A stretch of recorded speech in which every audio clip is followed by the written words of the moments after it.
Bonjour à tous.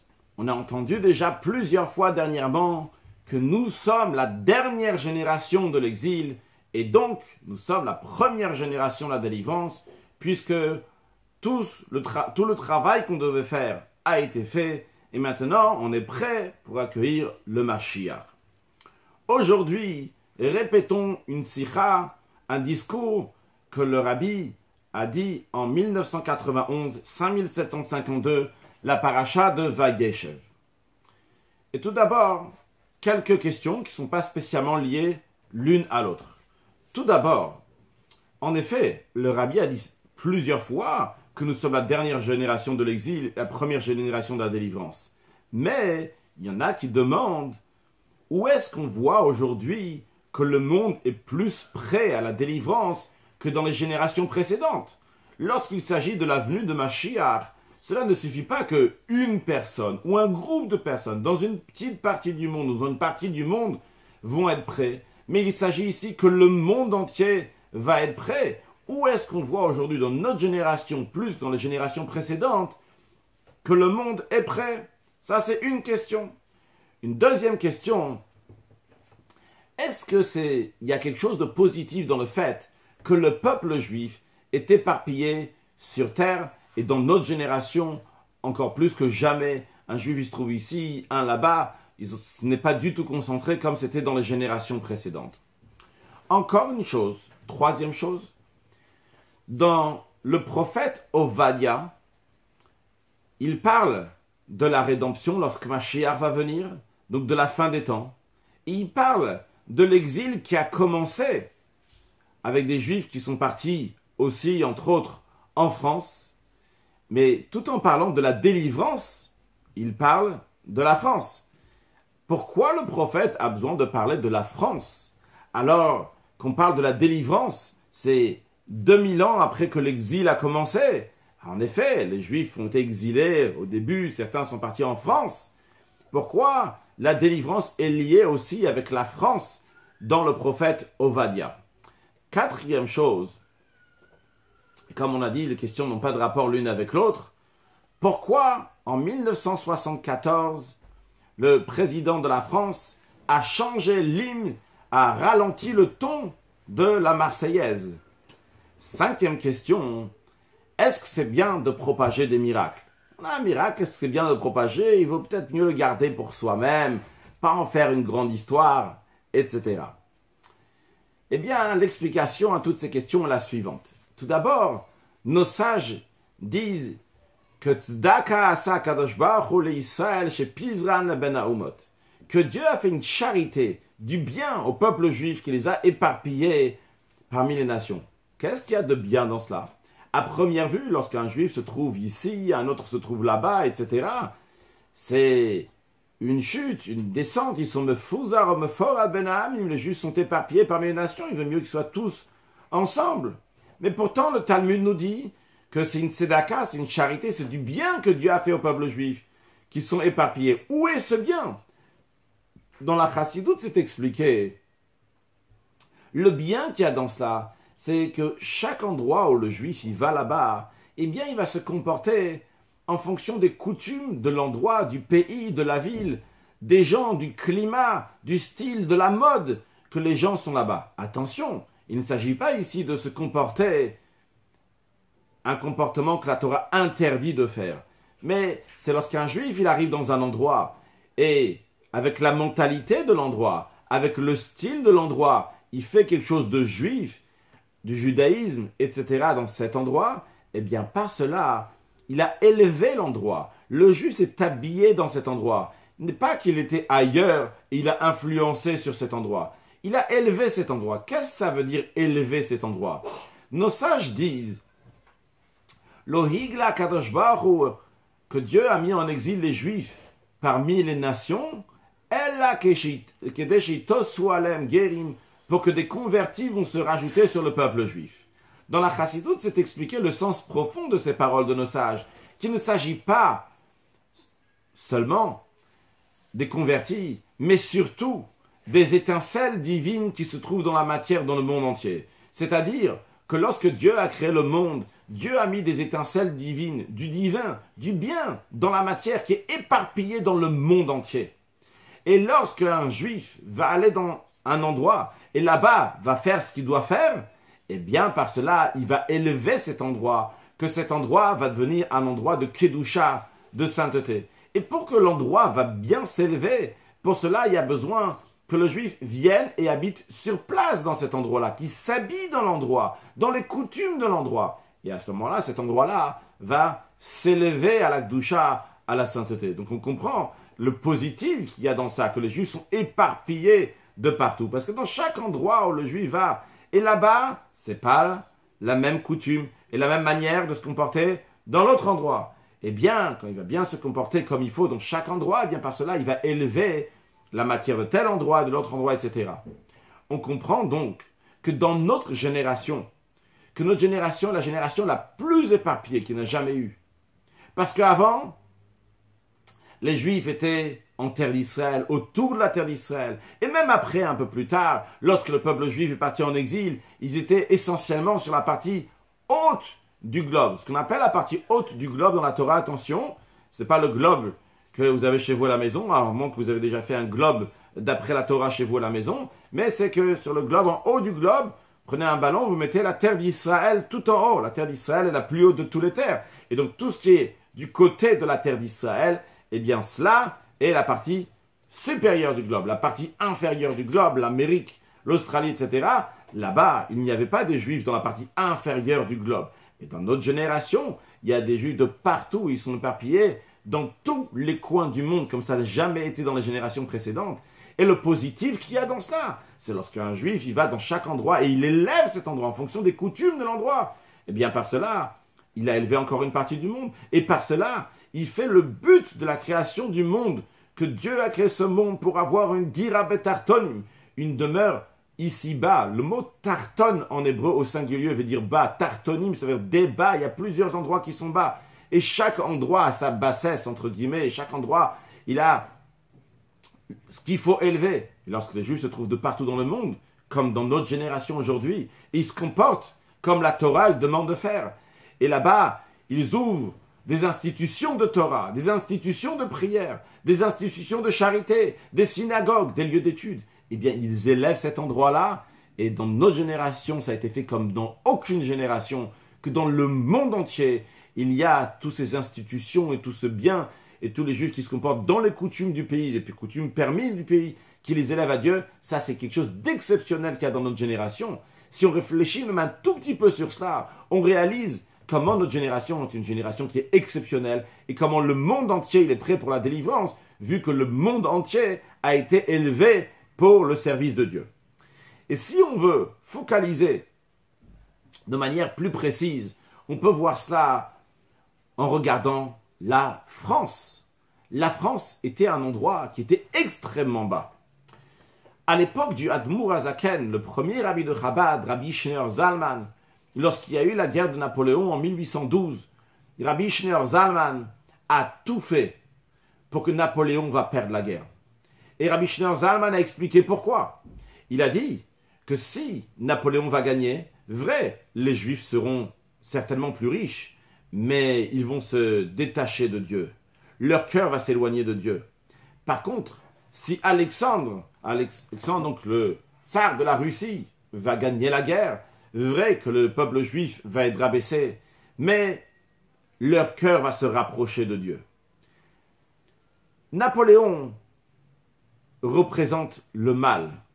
Comme ça, le fils du premier rabbi de Chabad explique au nom de son père comment c'est le Tokef Aklipa, donc les forces du mal, comment ça représente l'orgueil de dire que c'est moi qui gagne, c'est avec mes forces à moi, et il enlève totalement la providence de Dieu, la foi en Dieu, la confiance en Dieu, etc.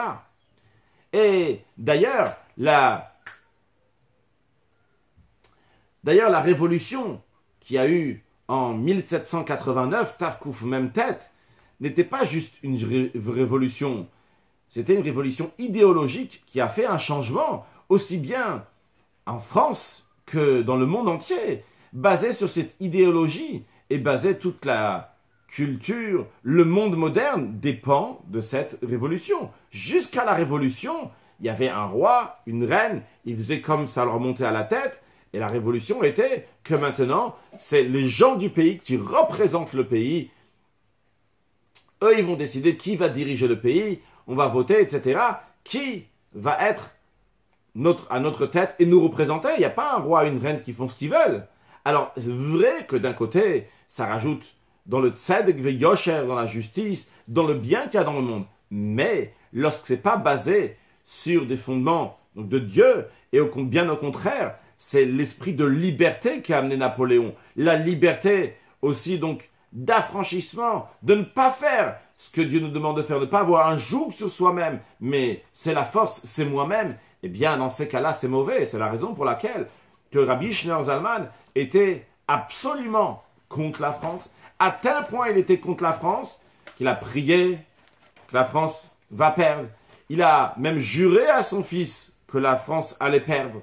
Et lui-même, il s'est sauvé. Il est parti de l'Iadi parce qu'il n'a pas voulu être sous la domination de Napoléon, sur le même toit que Napoléon, entre guillemets. Et d'ailleurs, c'est ce qui a amené malheureusement sa mort dans les règles de la nature. La raison pourquoi il est mort après, le 24e jour du mois de Tevet, c'était parce que il était dans le froid de la Russie, en train de s'éloigner de Napoléon. Donc ça, c'était à l'époque du Admour Azaken Rabbi Schneur Zalman, le premier rabbi de Chabad. Le rabbi dit, dans notre génération, les choses ont changé d'un extrême à l'autre. Dans la France, on retrouve des juifs qui étudient la Torah, qui font des mitzvot, qui se comportent comme il faut, avec Yirat Shamayim, ils font les choses avec embellissement, et ils diffusent la Torah, le judaïsme et même la chassidoute. Alors que pendant des années, commençant depuis Admour Azaken et après, la France n'était pas un endroit dans lequel la chassidoute s'était installée de manière fixe. La chassidoute et tout ce qui était dans l'esprit de Yirat Shamayim, de la crainte de Dieu, n'était pas pour la France. Et de nos jours, la France, il y a tellement de juifs qui étudient la Torah, qui accomplissent des mitzvot. Et d'où ça vient cette force-là? Ça vient par les rabbis de Chabad. Particulièrement le rabbi dit par le rabbi précédent, son beau-père, Rabbi Yosef Yitzhak. Mais commençons de manière générale. Le rabbi Maharash, le 4e rabbi de Chabad, Rabbi Shmuel, il est venu en France, il a pensé des sujets de chassidoute, il a fait des baalei tchouva, des gens qui se sont rapprochés de Dieu. Après son fils aussi, le 5e rabbi de Chabad, le rabbi Rachab, il est venu plusieurs fois à Menton, en France, et là il a pensé à des sujets de chassidoute, il a même écrit des sujets de chassidoute très profonds. Et après le rabbi précédent, donc le beau-père du rabbi, le 6e rabbi de Chabad, Rabbi Yosef Yitzhak, qu'il a dit un discours de chassidoute en France, il a dit même donc une sikha aussi en France, et il a envoyé aussi des gens de sa famille pour habiter en France. Le rabbi fait référence à lui-même et à sa femme, la rabbinite Chaya Mushka. Le rabbi était en France pendant 8 ans, de 1933 jusqu'à 1941, environ 8 ans. Et d'ailleurs, les 9 derniers mois, le rabbi était à 500 mètres d'ici, sur l'avenue Thiers, dans l'hôtel Rochambeau. Donc le rabbi était en France. Le rabbi a même écrit certaines lettres de son beau-père ici en France, a préparé des choses pour imprimer, donc tout en étant ici en France. Donc le rabbi dit, le rabbi précédent, Rabbi Yosef Yitzhak, a donné la force à la France de jaillir et de changer. D'ailleurs, la rabbinite Chaya Mushka a dit à une des émissaires du rabbi, nous avons labouré et semé, et maintenant, à vous de cueillir. En France, il reste que à cueillir. Le rabbi a déjà là, le rabbi et la rabbinite, on labouré, on semé, il faut cueillir. Et le rabbi précédent a fondé en France, il me semble, en 1947, la yeshiva Tom Kretvimim. Le rabbi fait référence à la yeshiva de Brunois, qui a été fondée donc par le rabbi précédent. C'est une yeshiva qui est comme c'était dans la ville de Lubavitch, mais tout en étant en France. Alors le rabbi dit, ce qui est extraordinaire, c'est lorsqu'on fait un birou, un raffinement d'un endroit, il y a deux manières comment faire le raffinement d'un endroit. Une manière, c'est que le Elyon vient dans le Tarton. Ce qui est haut va influencer le bas. Vrai, le bas a bien pris, a capté ce que le Elyon, ce que le haut lui a donné, mais il ne se sent pas entièrement à 100% concerné. Mais il y a une deuxième manière, c'est que lorsque le Elyon il vient dans le Tarton lui-même, celui qui est en bas, il a tellement changé que lui-même il devient comme le Etzem, comme l'essence, qui est même au-delà du Elyon, la source du Elyon, la source de celui qui est en haut. C'est-à-dire que le bas de lui-même, de lui va jaillir tout ce bien, toutes ces bonnes choses-là. Et en effet, en France, de la France elle-même. Il y a des institutions de Torah, etc., donc qui se trouvent en France. Et même on imprime, on écrit des chidouches de Torah, des nouveautés de Torah en France, de manière qu'ailleurs dans le monde aussi, on peut en profiter. C'est-à-dire que ce n'est pas seulement que le rabbi précédent a donné la force pour changer la France, mais c'est qu'il a donné la force pour que la France elle-même, elle va être une source de Torah, une source de judaïsme. Et d'ailleurs, cette notion-là, on le retrouve dans le mot tsafat qui veut dire la France. Tsafat, ça veut dire le langage de tsirouf, qui veut dire un raffinement. Donc raffiné, ça peut être lorsque le Elyon vient dans le Tarton. Le Elyon va influencer ce qui est en haut, va influencer le bas, et donc par cela va se raffiner. La France se raffine. Ça, c'est tsafat, du langage de tsirouf, de raffinement. Mais il y a aussi, et en plus de ça, il y a aussi dans le sens de tsafat, la valeur numérique de tsafat, qui est 770. Le 7, ça représente le monde qui a été créé en 7 jours, et la perfection du 7, c'est lorsqu'il est multiplié par 10, puisque la perfection donc, des chiffres, c'est 10, donc ça fait 70, et la perfection de 10, c'est lorsque eux-mêmes, ils sont multipliés aussi par 10, donc 100. Donc, ça fait 700, ça fait aussi 70, on a 770, c'est la valeur numérique de la France. Donc ça représente la purification, le raffinement que la France a passé. Encore plus que ça. Ça, juste qu'on a expliqué jusqu'à maintenant, c'est la première partie de la France, donc la France se raffine, elle a une force d'ailleurs. Mais il y a aussi le fait que la France est comme 770. 770, ça fait référence à la maison que le rabbi précédent, Rabbi Yosef Yitzhak, a acheté 770 Eastern Parkway, cette maison qui est la source d'où va la lumière dans le monde entier. Eh bien, la France est comme cette maison-là aussi. La France d'elle-même va amener de la lumière de partout. Comment ça? Parce que le rabbi précédent, il est parti en Amérique. Et l'Amérique, on a dit tout à l'heure, c'est la partie inférieure du globe. C'est le Tarton. Et vu que lui, il est parti dans le Tarton, dans un niveau inférieur du monde, pour l'élever. Et ça donnait à la force que même dans un endroit inférieur spirituellement, comme la France, eh bien, on va pouvoir l'élever et le ramener à Dieu. Et le rabbi précédent a été un exemple de ce comportement-là, de changer chaque endroit en fonction de ses capacités. Le rabbi précédent était le premier rabbi qui est parti habiter ailleurs que la Russie. C'est fixé ailleurs que la Russie. De 1920 à 1927-28, il était en Russie. Puis après, de 1927 jusqu'à 1940, il était en Pologne. Et de 1940 jusqu'à 1950, ces 10 dernières années, il était en Amérique. Le fait qu'il est parti dans différents endroits dans le monde, à chaque fois, il a dû s'habiller dans les coutumes de l'endroit, dans la mentalité de l'endroit, pour diffuser, pour propager la chassidoute, pour propager la Torah et le judaïsme. Eh bien, lui, il a donné la force qu'on va venir en France, et même avec les coutumes de la France, le comportement de la France, on va pouvoir changer cet endroit, que cet endroit-là va devenir un endroit qui est un endroit de Kedusha, de sainteté. Le rabbi dit, pour faciliter tout cela, comprendre cette révolution de la France, le rabbi dit, on voit quelque chose d'extraordinaire.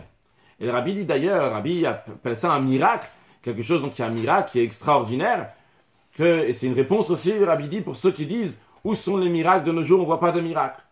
Le rabbi dit, on sait que dans chaque pays, il y a l'hymne du pays, qui est quelque chose d'important pour le pays, comme le pays il a son drapeau, il a aussi son hymne, et cet hymne-là, il est chanté lorsqu'il y a quelque chose d'officiel pour le pays, que ce soit le pays représenté ailleurs, ou dans le pays même.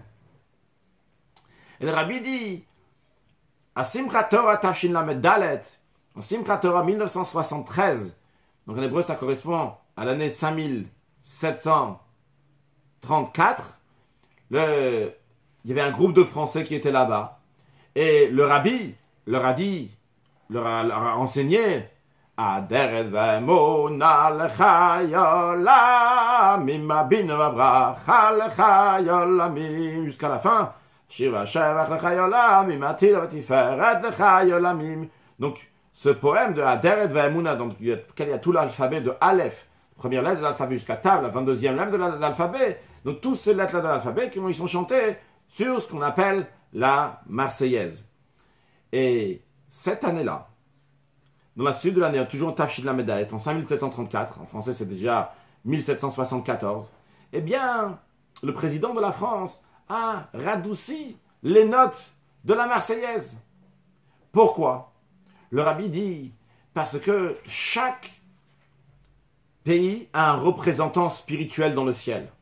Et le représentant spirituel dans le ciel, c'est lui qui gère, qui tire les cordes ici-bas pour diriger ce qui se passe en bas.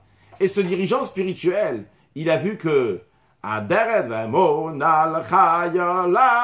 un chant qui a été pris dans la doucha, dans la sainteté.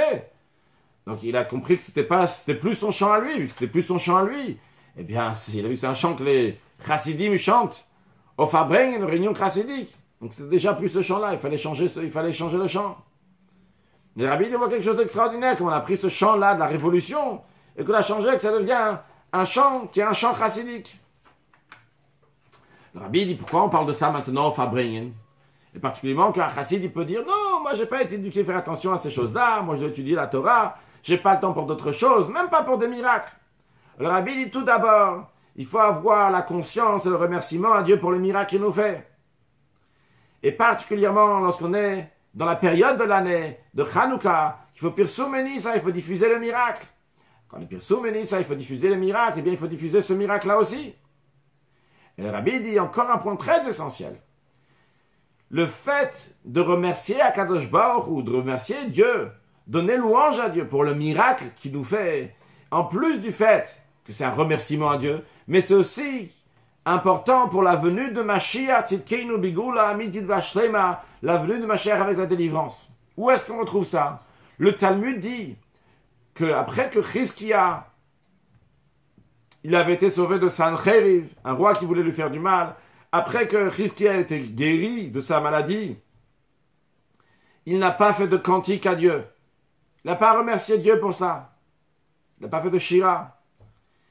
Et lorsque Dieu a voulu faire que Chizkia, le roi Chizkia va être Mashiach, l'accusateur a dit, lui, qu'il n'a pas fait de cantique, il ne t'a pas remercié pour ce qu'il a été sauvé, et ce qu'il a été guéri, lui, tu veux le faire Mashiach. Qu'est-ce qu'on voit de ça? Que le fait de remercier Hachem en propageant le miracle, en remerciant Hachem pour ce miracle, eh bien ça, c'est des choses qui amènent la venue de Mashiach. Le rabbi dit, quel est l'enseignement de tout ça?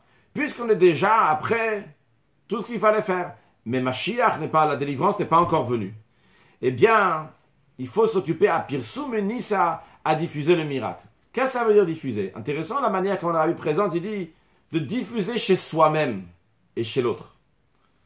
Quand je dis c'est intéressant, parce que le rabbi dit il faut diffuser chez soi-même.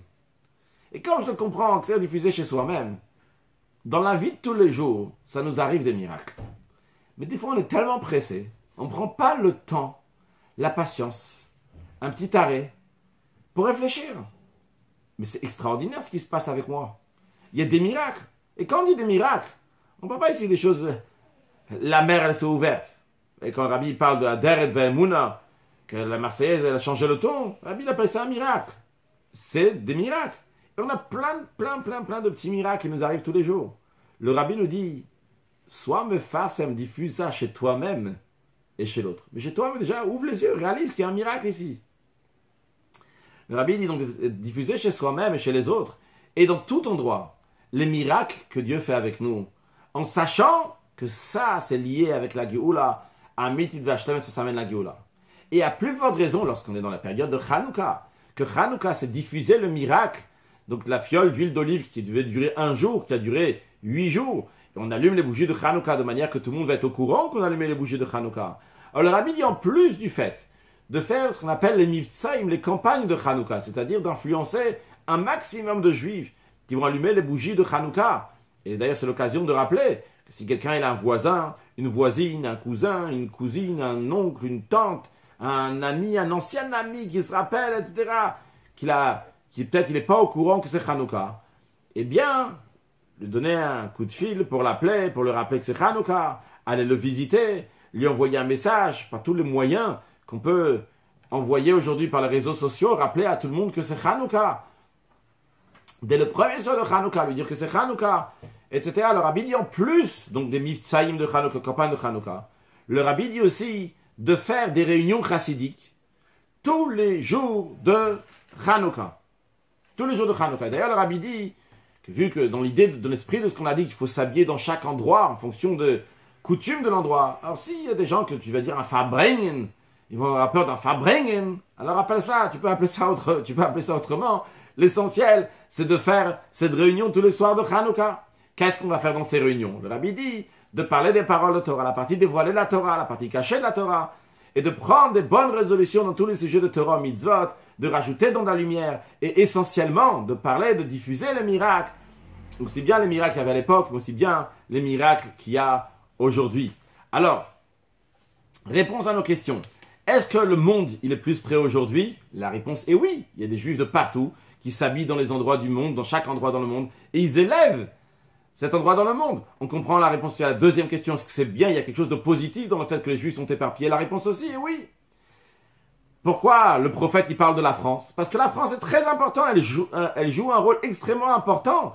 Lorsque la France a changé d'un extrême à l'autre, ça c'est une preuve que le monde entier a changé. La France est juste un exemple pour le monde entier. Si la France a changé, et c'est le cas, eh bien c'est que le monde entier, il a changé.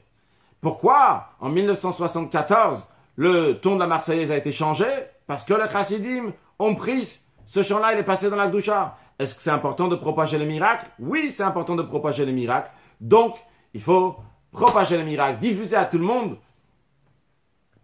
qu'il y a des grands miracles et que Mashiach il arrive, qu'il y a des miracles aussi qui se passent chez nous-mêmes dans notre vie de tous les jours et que Dieu fasse qu'on n'ait plus besoin de parler qu'il y avait des miracles, mais on va voir le plus grand miracle, la venue de Mashiach Tzidkeinu, que Dieu fasse dans les derniers instants de l'exil, que chacun soit béni dans tout ce qu'il a besoin, que ce soit pour trouver le mazal, que ce soit pour avoir des enfants, pour avoir une excellente santé, une bonne parnassa, de la joie, du bonheur, la satisfaction des enfants, la réussite dans l'éducation des enfants, ceci avec Hanouka, le chinuch, l'éducation, et qu'on puisse aller accueillir Mashiach avec joie et bonheur. Excellente soirée.